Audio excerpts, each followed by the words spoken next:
મોરબી વાઘપરા વિસ્તારમાં જર્જરિત મકાન તોડી પાડવામાં આવ્યું। મકાન માલિકને અનેક નોટિસ અપાઈ, સ્વેચ્છાએ જર્જરિત મકાન દૂર ન કરતા અંતે મનપાની કાર્યવાહી હાથ ધરવામાં આવી। લોકોના જીવ જોખમમાં મુકાય તેવી સ્થિતિમાં હતું મકાન। જર્જરિત મકાન પર બુલડોઝર ફરી વળ્યું છે।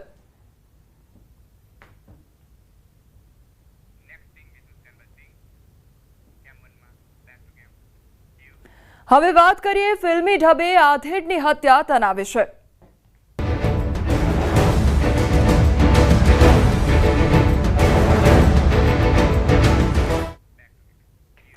પોતાનું પાપ છુપાવવા પ્રેમિકાએ ખેલ્યો ખૂની ખેલ। પાટણમાં પ્રેમ પ્રકરણમાં એક નિર્દોષની હત્યાનો ચોંકાવનારો કિસ્સો સામે આવ્યો છે।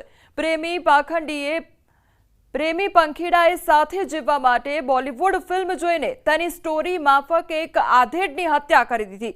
મૃતદેહને મહિલાના કપડાં પહેરાવી અને તેને આગ લગાવી એવો દેખાડવાનો પ્રયાસ કર્યો કે કોઈ કારણસર આગ લાગતા પ્રેમ પ્રકરણમાં સામેલ યુવતીનું મોત થયું છે। જો કે એક ભૂલના કારણે તેમનો ભાંડો ફૂટ્યો હતો। સાતલપુરના જાખોત્રા ગામેથી અર્ધ બળેલી અને નગ્ન હાલતમાં એક આધેડની લાશ મળી આવી હતી। જે માહિતી મળતા પોલીસ ઘટના સ્થળે દોડી આવી હતી। જે બાદ તપાસ કરતા ઘટના સ્થળની આસપાસ રહેતી ગીતા આહિર અને તેની પાડોશમાં રહેતા ભરત આહિર ફરાર હોવાનું જણાઈ આવ્યું હતું। પોલીસે જ્યારે ઊંડાણપૂર્વક તપાસ કરી ત્યારે જાણવા મળ્યું કે ગીતા આહિર અને ભરત આહિર વચ્ચે પ્રેમ સંબંધ હતો અને તેમણે ઘરેથી ભાગી જવાનો પ્લાન બનાવ્યો હતો।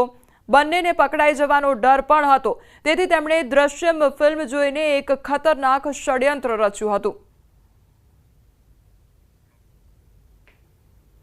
ગીતાબેનને પોતાના પડોશમાં રહેતા ભરતભાઈ સાથે પ્રેમ સંબંધ હતો। છેલ્લા 3 મહિનાથી એ લોકો સાથે મજૂરી કરતા હતા અને એમને પ્રેમ સંબંધ થયેલો। એ બાબતે તપાસ કરતાં એ લોકો પાલનપુર રેલવે સ્ટેશનથી પોલીસને મળી આવેલા। સાથે સાથે અજાણી જે લાશ છે એ બાબતે પણ પોલીસે તપાસ કરતાં એ વહુવા ગામમાં રહેતા અને રખડતું ભટકતું જીવન જીવતા એક વૃદ્ધ હતા, એમની એ ડેડ બોડી હતી એવું પ્રસ્થાપિત થયેલું। ત્યારબાદ એના ફોટા સર્ક્યુલેટ કરી અને ઓળખ પ્રસ્થાપિત કરવા માટે પ્રયત્નો કરેલા। ગીતાબેને એકચ્યુઅલી થોડા દિવસો પહેલાં દ્રશ્યમ ફિલ્મ જોવેલું। પોતાના ભાઈના મોબાઈલમાં આખું બંને ડાઉનલોડ ફિલ્મ હતા, બંને જોયેલા અને 15 દિવસ પહેલાં એમણે આ પ્લોટ તૈયાર કરેલો। એ પ્લોટના ભાગરૂપે ગીતાબેનને ભરતભાઈને એવું કીધેલું કે તારી સાથે મારે જીવન જીવવું છે, આપણે ભાગી જવું છે, પણ આપણે ભાગી જશું તો પરિવારના લોકો શોધીને મને લઈ આવશે અને પછી મને પાછી અહીંયા મૂકી દેશે। તો એના ભાગરૂપે એમણે એવું નક્કી કર્યું કે કોઈ અજાણી સ્ત્રી પુરુષની ડેડ બોડી લઈ આવી અને એને મારા કપડાં પહેરાવવા અને મારા વાડામાં એને સળગાવી અને આપણે પછી ભાગી જશું તો પરિવારના લોકો એવું માનશે કે ગીતાબેન સળગીને મરી ગયા છે। સોમવારે બપોરે ભરત બોમ્બેથી આવેલો અને બાઇક મારફતે ફરીને આજુબાજુના જે ગામો છે સાતલપુર, દાતરડા, વહુવા, એ ગામમાં એવી વ્યક્તિની શોધખોળ કરતો હતો કે જેને એ પોતે લઈ જઈ શકે, એને મારી નાખી અને પછી સ્ત્રીના કપડાં પહેરાવી શકે। આના ભાગરૂપે એને વહુવામાંથી રાત્રે 7 વાગે એક વૃદ્ધ વ્યક્તિ જે મળી આવેલા એને જઈને એણે પોતાની સાથે ચાલો એમ કરીને પોતાની બાઇક ઉપર બેસાડેલા।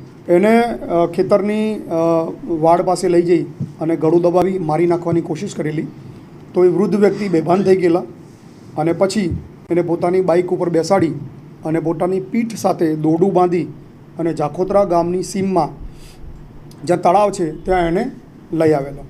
ત્યાં લઈ આવ્યા પછી એને ત્યાં ડેડ બોડી મૂકી દીધેલી અને પછી પોતે ગામમાં નીકળી ગયેલો। રાત્રે 1 વાગે એણે ગીતાને ફોન કરી અને આની જાણ કરેલી કે આ જગ્યાએ ડેડ બોડી પડી છે। ત્યાં બંને ગીતાના કપડાં એને પહેરાવેલા, ડેડ બોડીને ઝાંઝર પણ પહેરાવેલી। પછી બંને લોકો એને ઉંચકી અને સુરેશભાઈનો જે વાડો છે એટલે કે ગીતાનું જે ઘર છે એના વાડાની પાછળ લાવી અને પેટ્રોલ છાંટી અને આજુબાજુમાંથી લાકડા લાવી અને સળગાવી અને ત્યાંથી એ લોકો ભાગી ગયેલા। મંગળવારે વહેલી સવારે સુરેશભાઈ ના ઘરની વાડામાં એક અર્ધ બળેલી લાશ મળી આવેલી અને એને મહિલાના કપડાં પહેરાવેલા હતા। જે આધારે એ લોકોએ પોલીસને જાણ કરતાં પોલીસ ત્યાં પહોંચેલી અને તપાસ કરતાં આ કોઈ પુરુષની લાશ હોવાનું જણાઈ આવેલું। વધુ તપાસ કરતાં ગીતાબેન પણ ત્યાંથી મિસિંગ હતા. સુરતમાં ડ્રગ્સ પર એસઓજીની મોટી કાર્યવાહી હાથ ધરવામાં આવી છે. ગોડાદરા વિસ્તારમાંથી નશાનો કારોબાર ઝડપ્યો છે તેમજ સોસાયટીના ઘરમાં એસઓજીના દરોડા પાડવામાં આવ્યા છે.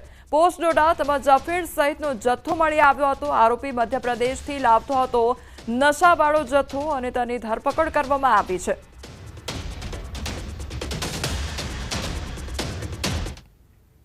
રાજકોટમાં બની મારામારીની ઘટના. તોફાની તત્વોએ રેસ્ટોરન્ટમાં તોડફોડ કરી છે. મારપીટ દરમિયાન રેસ્ટોરન્ટ સંચાલકે મધ્યસ્થી કરી હતી તો ઉશ્કેરાયેલા શખ્સે રેસ્ટોરન્ટમાં તોડફોડ કરી દીધી હતી.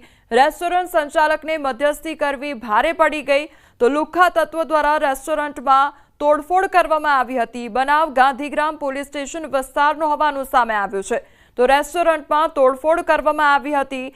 રેસ્ટોરન્ટ માલિક દ્વારા મધ્યસ્થી કરવામાં આવી હતી અને આ મધ્યસ્થી તેને ભારે પડી ગઈ અને જે આવારા તત્વો હતા તેમના દ્વારા હુમલો કરવામાં આવ્યો હતો અને રેસ્ટોરન્ટમાં તોડફોડ કરવામાં આવી હતી. આખી ઘટના સીસીટીવી કેમેરામાં કેદ થઈ છે. તો પોલીસ સ્ટેશન વિસ્તાર હતો ત્યાં આગળ જ આ પ્રકારની તોડફોડ કરવામાં આવી હતી. ગાંધીગ્રામ પોલીસ સ્ટેશન આવેલું હતું તે વિસ્તારમાં જ આ અસામાજિક તત્વો દ્વારા તોડફોડ કરવામાં આવી. સુરતમાં દેશવ્યાપી 200 કરોડનું સાયબર